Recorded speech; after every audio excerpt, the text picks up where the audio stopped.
Namaste. Hi, I'm Bruce Benefiel, and welcome to One World.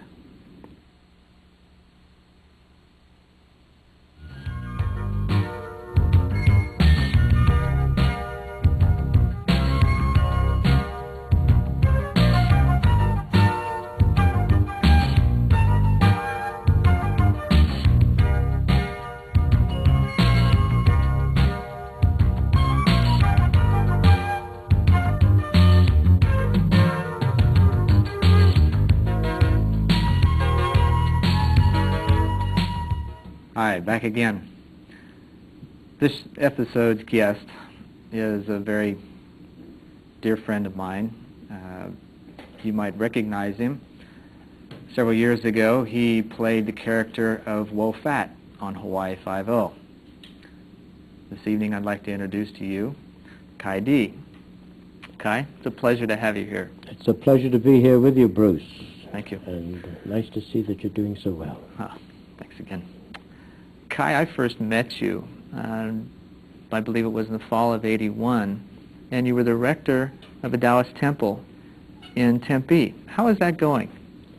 Well, we called it a sanctuary, a Taoist sanctuary, in other words, Pardon me? a place to take sanctuary, either in thought or feeling or however.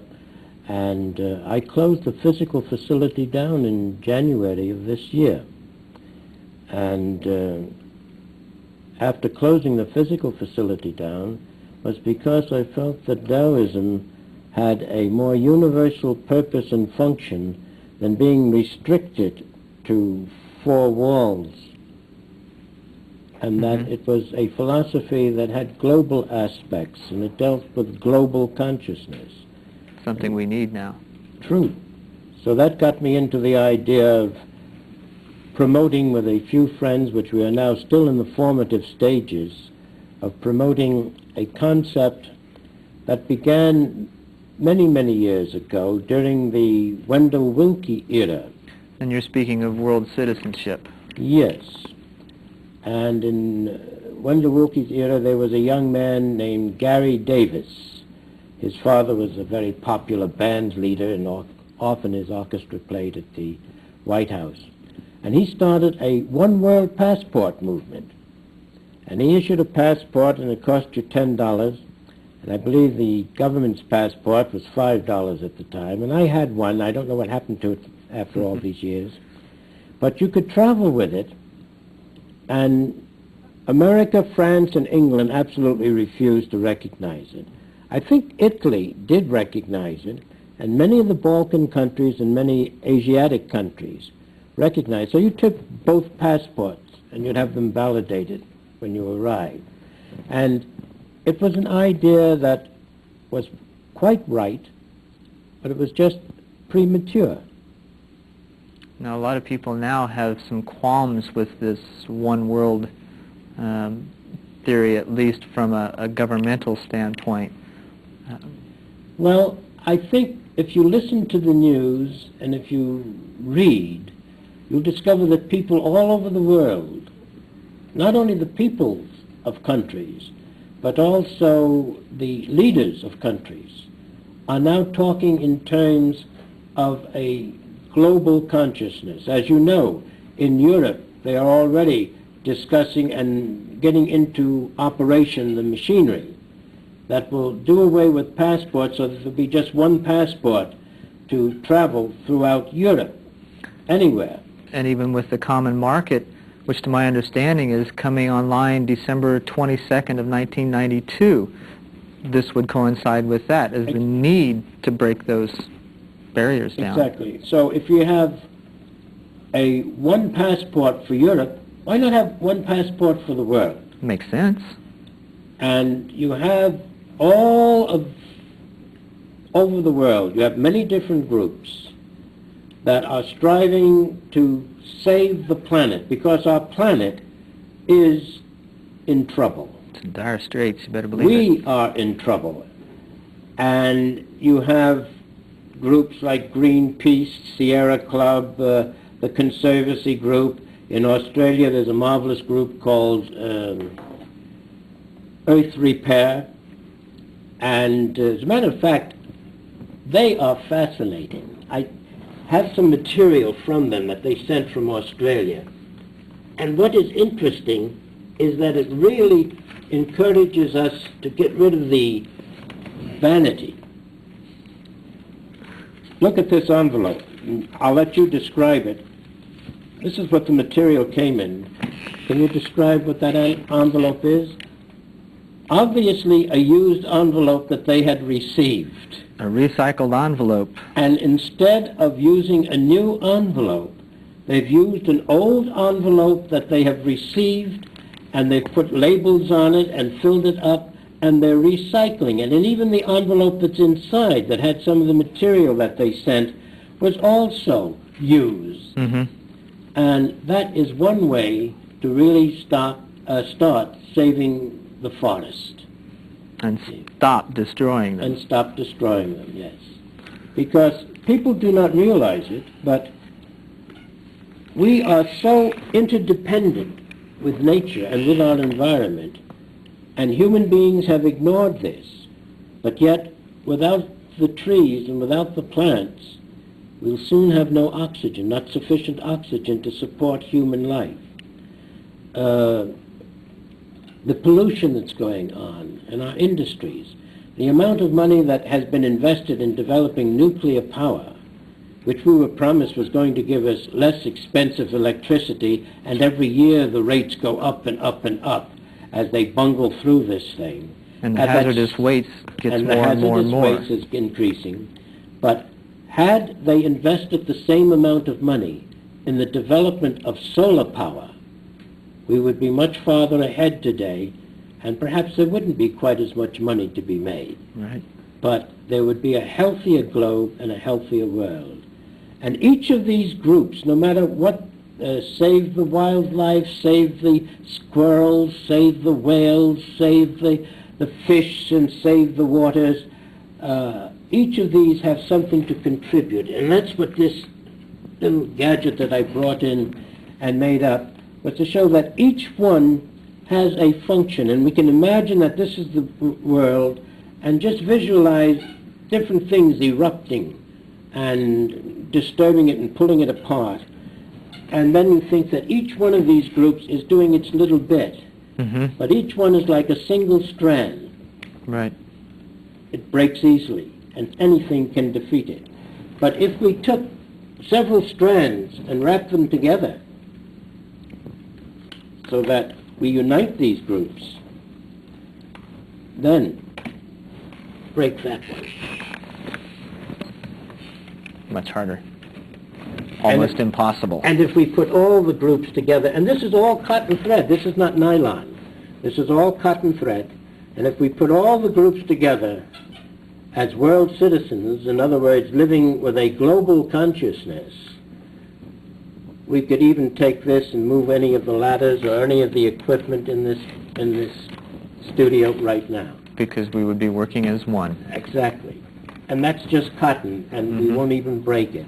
And so that's what I'm saying, is that all of these groups, individual groups all over the world, should begin to unite and unify under a global consciousness, under world citizenship.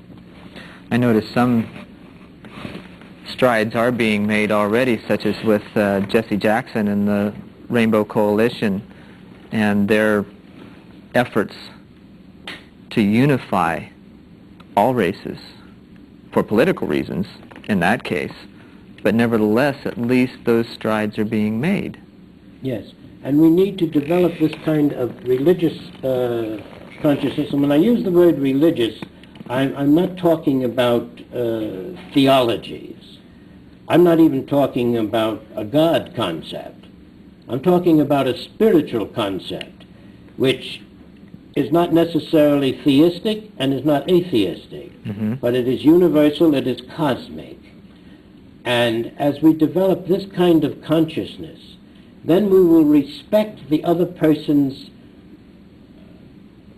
quote, religious views or irreligious views, because there is room for them. I remember a man, and I mentioned in the car driving here, that there was a great German scholar, Max Müller, and I have most of his writings, and the frontispiece on two of the books. One read, "There never was such a thing as a false religion, unless you believe that a newborn babe is a false man." And the other concept was, "He that knows only one religion knows none." See, and when you take the word religion itself, many people know that it's composed of two Latin stems, re meaning again, and lego meaning to tie, like in ligament. And so it means to tie back to the one, in other words, to harmonize, which means that we have to learn to move on from the concept, which I think is a horrible concept, to fight for world and struggle for world peace, because we have to remember that every peace treaty is dictated by the victor and never by the vanquished. And so what we have to strive for, not world peace, but world harmony. That's one of the things that when we talked about a couple of years ago, that I brought up the issue of world peace, and you corrected me very quickly, and I thank you. Correct you, well, I just presented another point of view. You presented another point of view, yet at the same time, I felt corrected, because to me it was a more complete view or perspective of what the needs of the situation were. Now, knowing that, what do you find as being the fears that get in the way of the people coming together?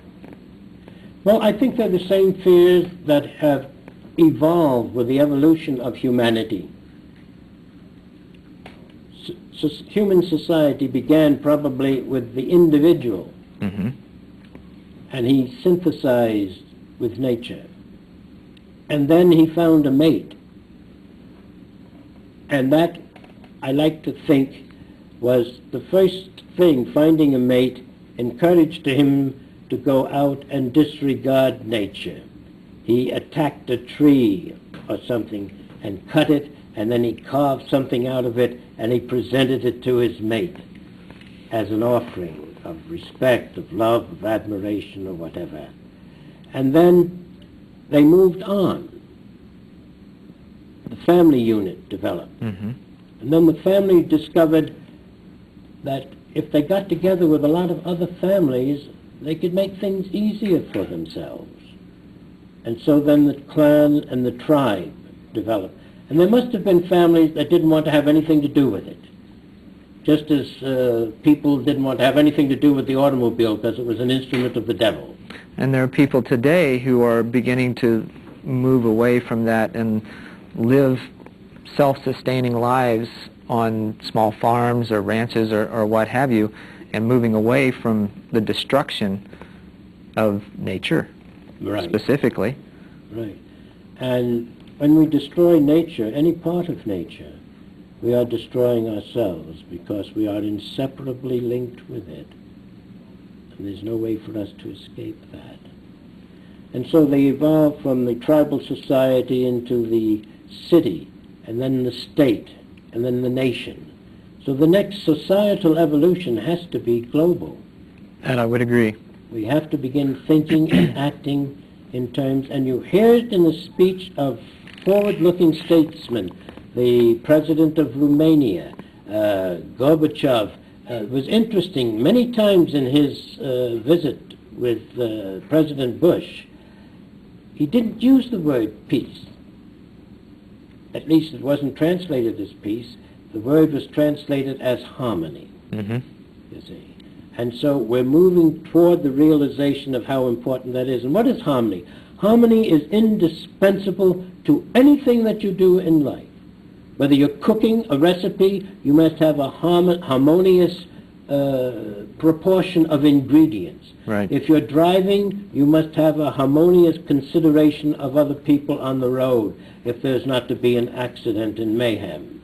If you're hunting, if you're doing business, there must be some kind of harmony. If you're shopping, everything requires harmony.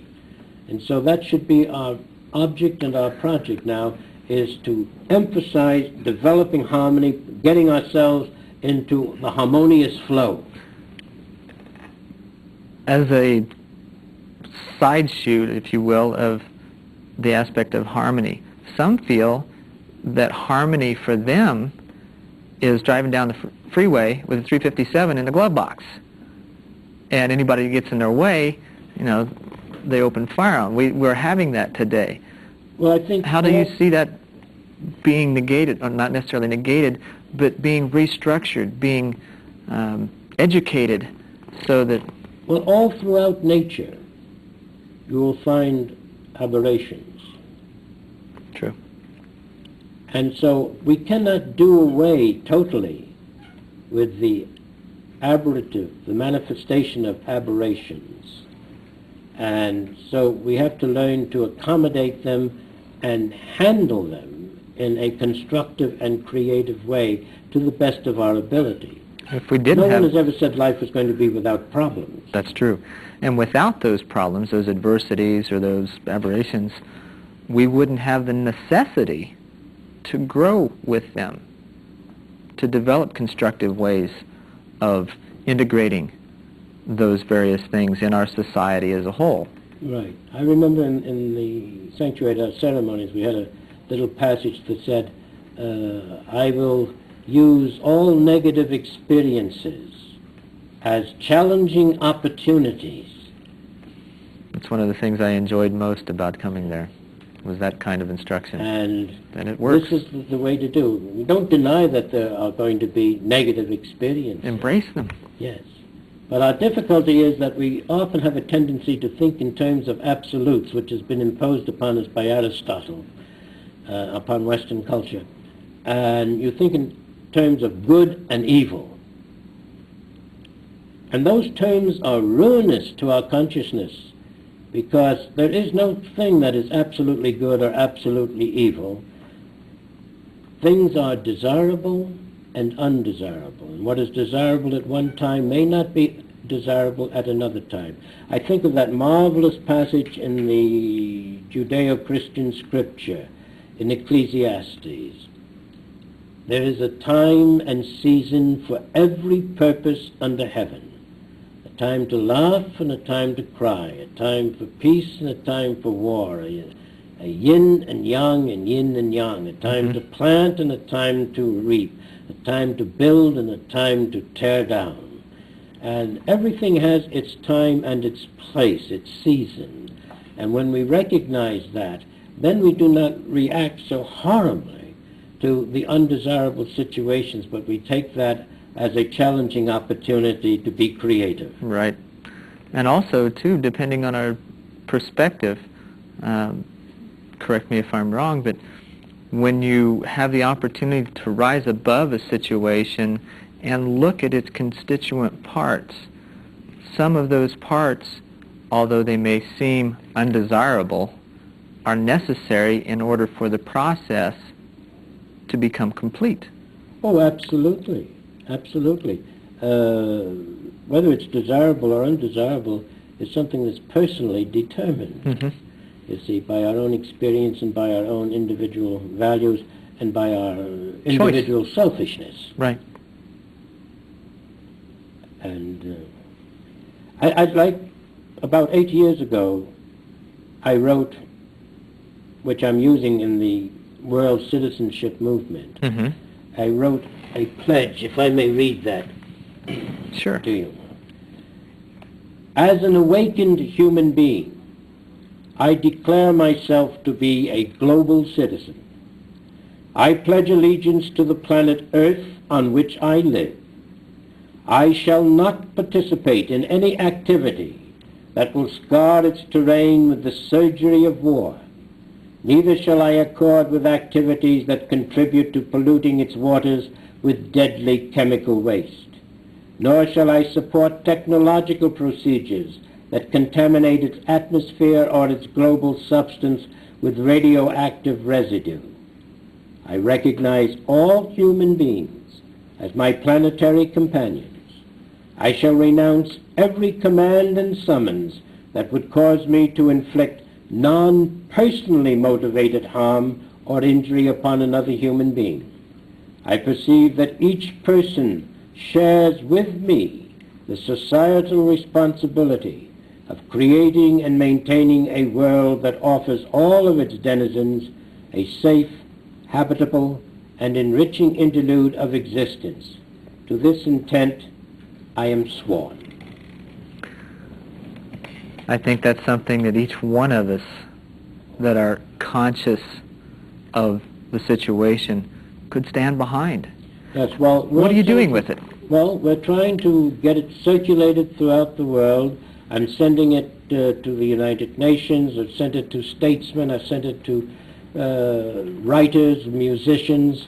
You see, if we can get people like rock and roll musicians, like artists, like great sportsmen, to adopt a global consciousness and declare themselves a citizen of the world, a citizen of the globe, of the planet Earth, then that will encourage many other people to do the same. And it was interesting, and I'm digressing right now, it was interesting that today they had the beginning of the young people with a race of solar-operated automobiles going from here to Detroit, you see. And so we're thinking in the right direction. It sure seems that way. Yes. Numbers. How many do you hope to reach by the end of the year? Well, that depends upon how many people send in contributions or something to help us cover the mailing and the printing of the Pledge of Planetary Allegiance, to mail it out. And mailing costs are not cheap when you're talking of mailing out a lot of things. I know I've done direct mail. And yes, but you see, one of the things I've always done, even with the sanctuary, I never took, what do they call, non-profit mailing privileges. Because it has always been my feeling that any organization should pay the full postage so that the average citizen doesn't have to make up for the lesser postage that many organizations do send things out with, whether they're business advertisement or colleges or churches or whatever. That, to me,